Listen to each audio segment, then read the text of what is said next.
Quem aí conhece ou ouvir algo do Bob Marley? Ele foi o principal responsável por disseminar o reggae mundialmente. Ele foi a primeira grande estrela pop que ascendeu do terceiro mundo, vendendo mais de 75 milhões de álbuns. Mas a sua brilhante carreira musical foi interrompida precocemente. Em 1977, Marley descobriu que tinha uma lesão no dedo do pé direito que não cicatrizava. Fazendo alguns exames médicos, o diagnóstico foi melanoma maligno, que é um tipo de câncer de pele. À época, os médicos recomendaram a amputação para mitigar o risco da doença se espalhar pelo corpo. Mas Bob Marley recusou o procedimento por conta de suas crenças religiosas. Como era adepto do Rastafari, ele acreditava que o corpo humano é um templo sagrado e que nenhuma parte deve ser amputada. Em Miami, ele chegou a permitir que o cirurgião ortopédico Dr. William Bacon removesse o tecido canceroso, mas isso não surtiu o efeito desejado. Então, Marley foi até a Alemanha e, sob os cuidados do controverso Dr. Joseph Eissels, foi submetido a várias intervenções questionáveis para combater o câncer. E assim como na vez anterior, as expectativas não foram alcançadas e logo o câncer se espalhou até o seu cérebro, estômago e pulmões. E no dia 11 de maio de 1986, ele faleceu, jovem, aos 36 anos. Será que Bob Marley era um fanático religioso que desejava morrer? Deveria ser encarado como um suicida ou um inconsequente? Claro que não. Certamente que, como todo ser humano, tentou o que pode seguindo o instinto para sobreviver. O que ele desejava era receber o tratamento médico que respeitasse a sua vontade, segundo os valores que prezava.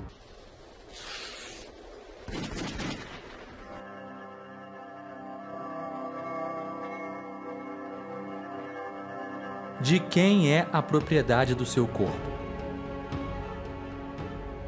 De fato, o médico, no exercício da profissão, pode se deparar com pacientes que, por motivos pessoais ou de ordem religiosa, recusem uma terapia, um aparelho ou um determinado procedimento. Na maioria das vezes, quando o paciente recusa determinada terapia, não é porque não queria ser tratado, mas porque quer escolher a opção terapêutica que considera adequada ao que acredita. Mesmo não tendo conhecimento técnico de um médico, cada pessoa procura aprender o que é possível ser feito, o que seja em conformidade com o que julga ser bom, tudo pela maneira como vê a vida. No Brasil, a Constituição de 1988, no artigo 5º, nos incisos 6 e 7, diz que garantem a qualquer pessoa 3 coisas. A. O direito de recusar tratamento médico. B. A liberdade do paciente de recusar a proposta terapêutica ofertada pelo médico. E C. O direito de escolher uma opção terapêutica que considere conveniente. Além dela, tem o Código Civil, que no artigo 15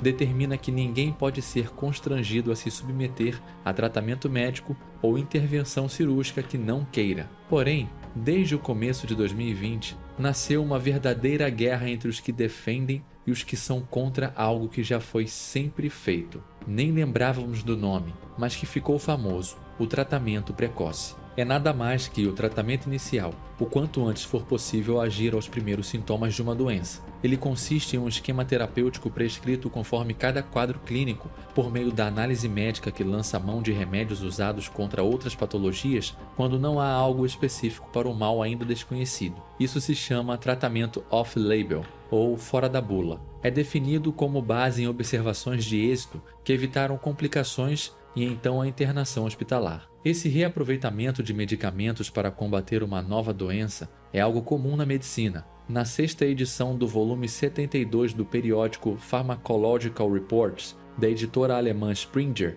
os pesquisadores indianos falam que, além de poder proporcionar uma resposta rápida para aliviar o quadro clínico do paciente e então poder até salvar vidas, outra vantagem dessa prática é um custo financeiro menor. A principal alegação dos detratores do tratamento precoce é que são usadas drogas sem comprovação de eficácia. Realmente, é uma alegação válida e razoável, propagada pela mídia tradicional e pelos tantos adeptos ferrenhos dessa opinião. No entanto, a mesma mídia já comemorou a possibilidade de pessoas poderem usar o medicamento para uma doença que também não era específica nem tinha eficácia comprovada contra ela. Em junho de 2009, a Organização Mundial da Saúde declarou que a gripe suína de H1N1 era uma pandemia. Ela se espalhou por 70 países e atingiu os 50 estados norte-americanos. Aí, sob orientação da entidade, vários países passaram a adquirir e a prescrever um antiviral composto de fosfato oseltamivir, comercializado no Brasil sob a marca Tamiflu. Aqui, o Ministério da Saúde gastou cerca de 400 milhões de reais para atender 14 milhões de pessoas, e no mesmo ano, a recomendação era que ele deveria ser usado em até 48 horas após o início dos sintomas da H1N1 para reduzir a carga viral e evitar quadros graves da doença. À época, o governo federal, do lado oposto do espectro político de 2020, distribuiu para o país todo por meio das unidades básicas de saúde. As pessoas eram incentivadas a procurar tratamento médico já nos primeiros sinais gripais. E para receber o remédio, a pessoa se submetia a um atendimento médico na rede pública ou privada. E se fosse comprovada a suspeita, o médico prescrevia o medicamento na receita. Entretanto, em 2009, não havia estudos robustos que atestassem a eficácia do Tamiflu para combater a H1N1.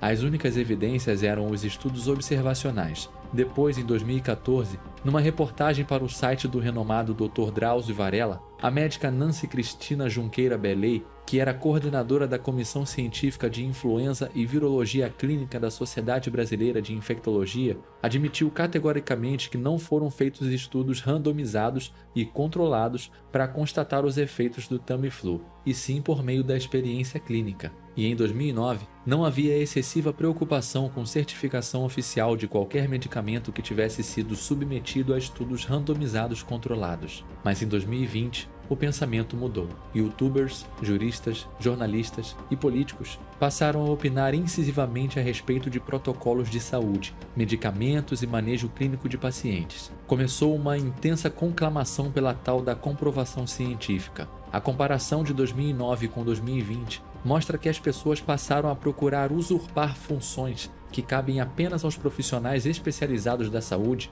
além de transparecer uma tentativa de atropelar a liberdade do paciente para com o próprio corpo. Tudo isso, mesmo estando o médico na linha de frente, lidando diariamente com diversas situações clínicas urgentes, é ele o profissional mais indicado para deliberar o nível de benefício de cada tratamento. Do ponto de vista libertário, o filósofo e economista Hans Hermann Hoppe, na introdução da obra A Ética da Liberdade, de Murray Rothbard, disse: "Toda pessoa é a proprietária de seu próprio corpo, assim como todos os recursos naturais que ela coloca em uso por meio do seu corpo. Ele é o que temos de mais vital e sagrado. É a primeira e mais importante propriedade. Assim, não cabe ao Estado nem aos outros sujeitos impor o que deveríamos fazer para cuidar dele. No Brasil, os tribunais reconhecem um denominado princípio da autonomia. Isso significa que deve ser respeitada a capacidade do indivíduo de se autogovernar. Nisso não há espaço para o tradicional modelo de atendimento médico paternalista, em que todas as definições são decididas isoladamente pelo médico. Segundo esse princípio,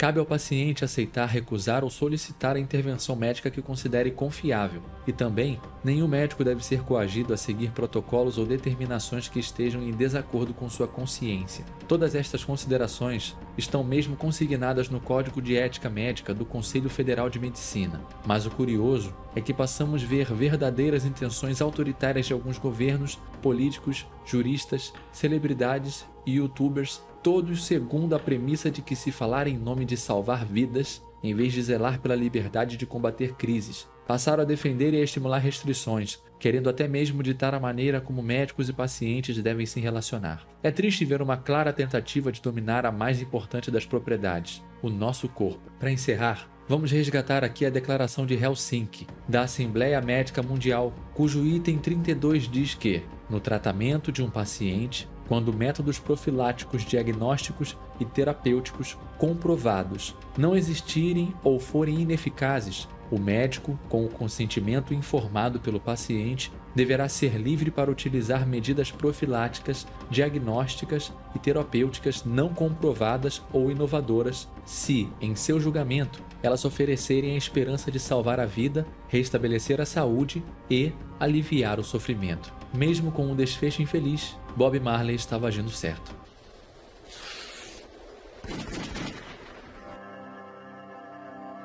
Obrigado por sua audiência.